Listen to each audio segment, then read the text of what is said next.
Okay, so I know some of you guys see this negative inside the radical and you're like, no, that's not allowed. Imaginary. No, hold on. Hold your horses.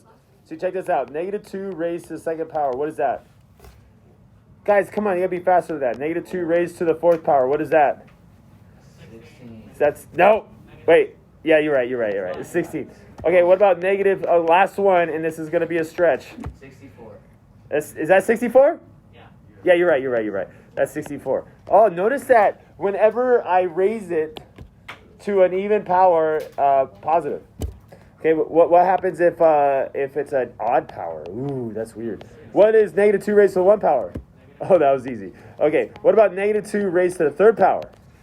Now remember, that's negative 2 times negative 2 times negative 2. So negative 2 and negative 2 is positive 4, and positive 4 times negative 2 is negative 8. Oh, snap, it's negative. It's negative. You know what that means, Stews? That means if you went negative 8, the third root of negative 8, that is what?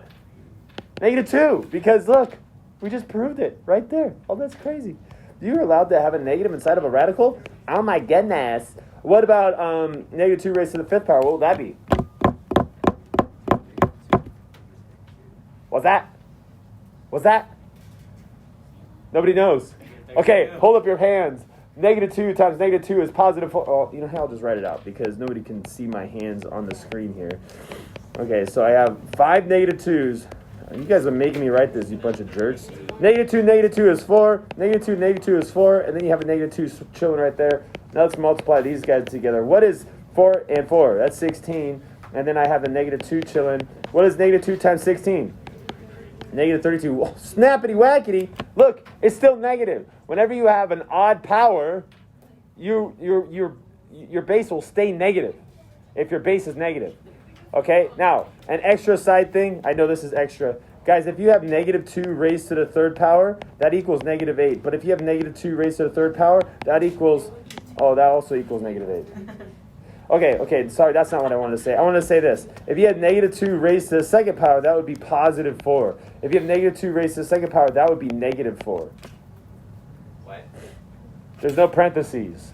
The exponent has little tiny eyes, and he cannot see the negative. This is a weird syntax thing that I want to show you guys really quick. It's almost like there's parentheses around the 2 only, and the negative comes up and sneaks up on the 4, okay? So those negatives, or those parentheses, are very important here, okay? So now, that was a side lesson. Let's get back to the main events. This is our main events, okay? So the negative 16 is inside parentheses with 1/5 power. So we have negative 16 raised to the 1/5 power, and then we have 2 raised to the 1/5 power. Now, there is a trick here that we can use because the powers are the same. We can actually multiply our bases together. Because another way to write this, guys, is the 5th root of negative 16 times the 5th root of 2. Whenever you have common roots, you can multiply what's inside. Okay, so they're kind of doing the same thing here. This one gives you negative 32, parentheses, raised to the 1/5. And this one right here gives you the 5th root of negative 32. Okay, they're exactly the same. All right, now you can only do that when the roots are the same, okay, and the powers. Okay, so do you guys know, is there anything I can raise to the 5th power to give me negative 32? Negative 2.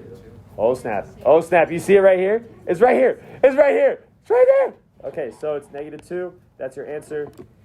Done, son.